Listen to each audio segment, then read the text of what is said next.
Assalamualaikum warahmatullahi wabarakatuh. Saya Wardatul Jannah, NPM 1802059 dari kelas NIM 1801. Di sini saya membuat video mengenai salah satu materi perkuliahan di mata kuliah Sistem Operasi yang dibawakan oleh Bapak Abdul Sani Sembiring, yang salah satu materinya berjudul Manajemen File.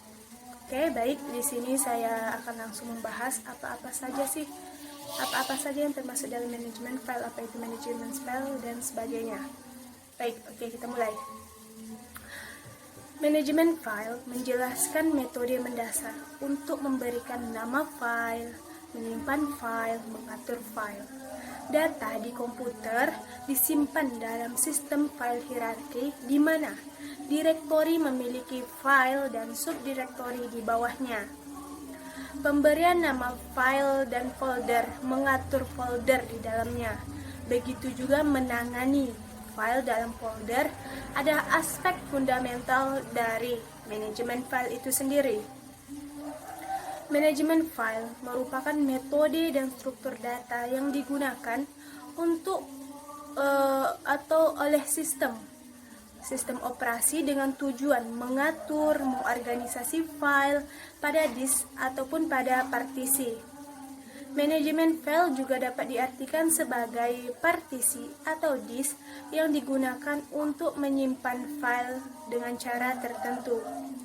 Ada beberapa fungsi file yang bisa diandalkan dari manajemen file ini sendiri, yaitu mampu menciptakan, memodifikasi, serta menghapus file. Mekanisme penggunaan file secara bersamaan, kemampuan dalam backup dan recovery untuk mencegah kehilangan file karena segala upaya kecelakaan atau penghancuran informasi. Pengguna dapat mengacung file dengan nama simbolik, bukan menggunakan penamaan yang mengacu pada perangkat fisik. Pada lingkungan yang sensitif, dikehendaki informasi yang bersifat aman dan rahasia. Sistem file harus menyediakan interface yang bersifat user friendly. Apa sih manajemen file itu secara keseluruhan, secara lengkap? Manajemen file merupakan kumpulan perangkat lunak sistem yang menyediakan layanan berhubungan dengan penggunaan file ke pemakai ataupun aplikasi. Secara umum, cara Anda atau aplikasi biasanya mengakses file adalah lewat sistem. Anda tidak perlu mengembangkan perangkat lunak khusus untuk mengakses data yang ada di setiap aplikasi. Sistem telah menyediakan pengendalian terhadap aset penting ini, aset untuk mengakses data. Secara umum, sasaran sistem adalah memenuhi kebutuhan manajemen data bagi pengguna, menjamin data file adalah bersifat valid, optimasi kerja, menyediakan dukungan input-output berbagai jenis perangkat penyimpanan, meminimalisir potensi kehilangan atau kerusakan data, menyediakan sekumpulan rutin interface maupun input ataupun output, menyediakan dukungan input atau output yang banyak bagi pengguna sistem yang bersifat multi-user. Baik, kita masuk ke atribut file. Ada beberapa atribut file seperti nama, tipe, location, size, protection, time, date, dan user identification.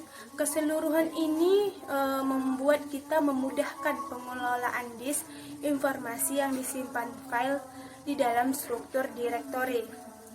Ada beberapa operasi-operasi yang ada di dalam file seperti create file, write file, read file, reposition dalam file, delete file, dan truncate file.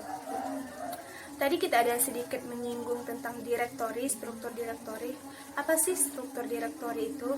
Struktur direktori adalah kumpulan node yang berisi informasi dari semua file.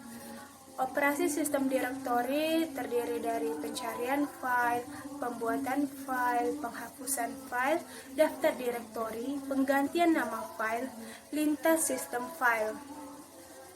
Organisasi direktory ada efisiensi, naming, grouping.